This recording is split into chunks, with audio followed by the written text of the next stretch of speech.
अजित पवारांच्या चिरंजीवांचं जमीन खरेदीचं प्रकरण चर्चेत येण्याआधी दादांनी कर्जमाफीच्या संदर्भात एक वक्तव्य केलं होतं. सारखं फुकट किती कर्जमाफ्या करायच्या. पवार साहेबांनी एक केली, फडणवीसांनी एक केली, उद्धव ठाकरेंनी एक केली, परत निवडून येण्यासाठी आम्ही म्हणालो कर्जमाफी करू.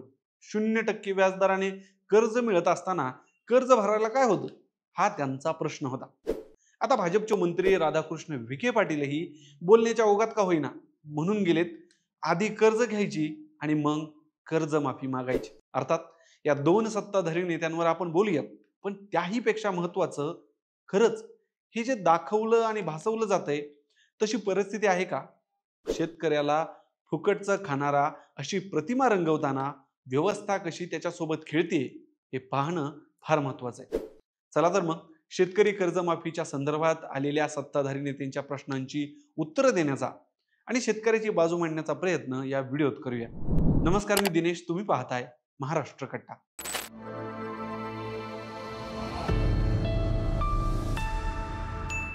तुम्ही शेतकऱ्याला जर विचारलं कर्जमाफी पाहिजे का पिकाला भाव पाहिजे, तो तुम्हाला सांगेल पिकाला योग्य भाव द्या.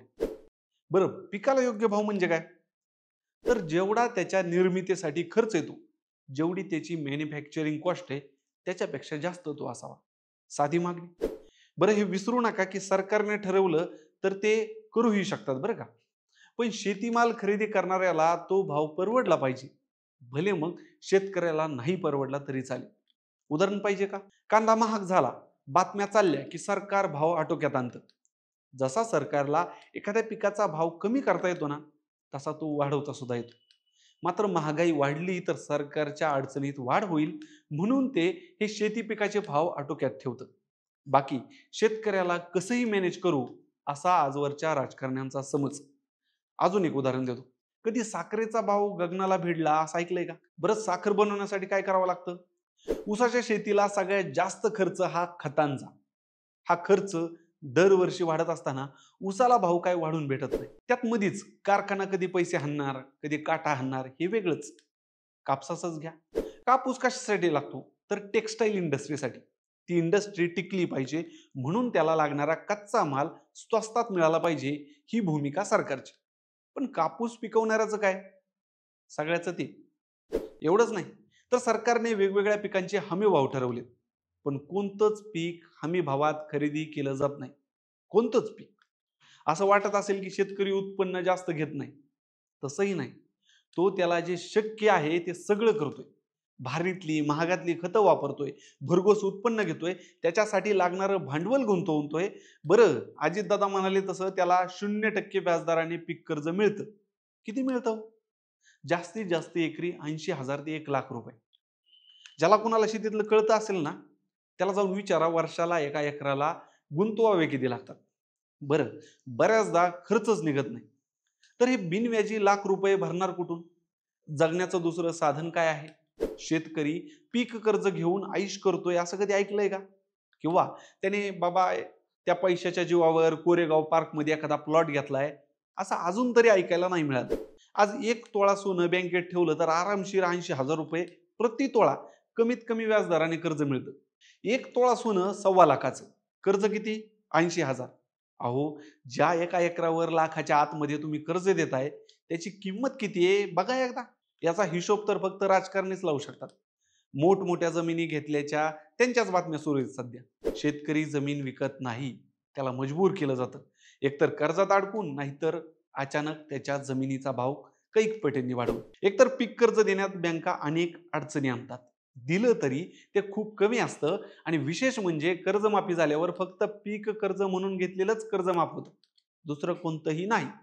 जे म्हणतायत ना 0% व्याजदराने, ते प्रत्यक्षात 6% ते 7% वार्षिक व्याजदराने कर्ज देतात. नियमित भरलं तर सरकार 3% परत पाठवतं. हाणून मारून घेतल्यासारखं हा सगळा खेळ आहे. शिवाय भरणा नाही झाला, नियमित नाही भरलं तर लाभ पण मिळत नाही. परत सहकारी सोसायट्या चक्रवाढ व्याजदराने हे पैसे घेतात. राष्ट्रीयकृत बँका 7% ते व्याज घेतात. मग यात 0% आलं कुठून? त्यात आता अहिल्यानगरचे पालकमंत्री आणि राज्यातले मोठे राजकीय नेते राधाकृष्ण विखे पाटील यांनी म्हटलं, आधी कर्ज घ्यायची आणि मग कर्जमाफी मागायची. हे तीच मानसिकता दाखवतं जी शेतकऱ्याला तो कसा काहीतरी पाप करतोय किंवा भीक मागतोय असं दाखवण्याचा प्रयत्न करते. मुळात कर्जमाफी मागितली कोणी होती? तुम्हीच तुमच्या भाषणात जाहीरनाम्यात लिहिली ना, बोलली ना. शेतकऱ्याला आशा दाखवायची तुम्ही, अनाभाका घ्यायच्या तुम्ही, आणि त्याने नुसतं विचारलं तर तो फुकट्या, चोर, भीक मागणारा अशी त्याची प्रतिमा रंगवता.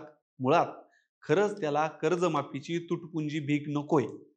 त्याला पिकाला, त्याच्या दुधाला योग्य भाव पाहिजे, जो तुम्हाला देणं शक्य आहे तरीही तुम्ही देत नाहीत. तुमची नियत ती नाही. त्याला लाचार करायचं, त्याने तुमच्या दारात येऊन भीक मागितली पाहिजे, तुमच्यासमोर हतबल झाला पाहिजे, हे तुमचं धोरण. शेतकऱ्याला तुम्ही अडाणी समजत असाल तरी त्याच्या इतका हुशार, धाडसी आणि प्रामाणिक दुसरा कुणी नाही, हे विसरू नका. मंडळी, तुम्हाला काय वाटतंय? शेतकरी कर्जमाफीवर तुमचं काय मत आहे? तुमची प्रतिक्रिया कमेंट करून कळवा. तुम्हाला जर वाटत असेल शेतकऱ्यांच्या प्रश्नावर बोललं गेलं पाहिजे, त्याची बाजू सतत उचलून धरणं गरजेचं आहे, तर हा व्हिडिओ तुमच्या शेतकरी मित्रापर्यंत नक्की पोहोचवा आणि शेतकऱ्याचा आवाज बुलंद करण्यासाठी महाराष्ट्र कट्टाला सबस्क्राईब करा. धन्यवाद.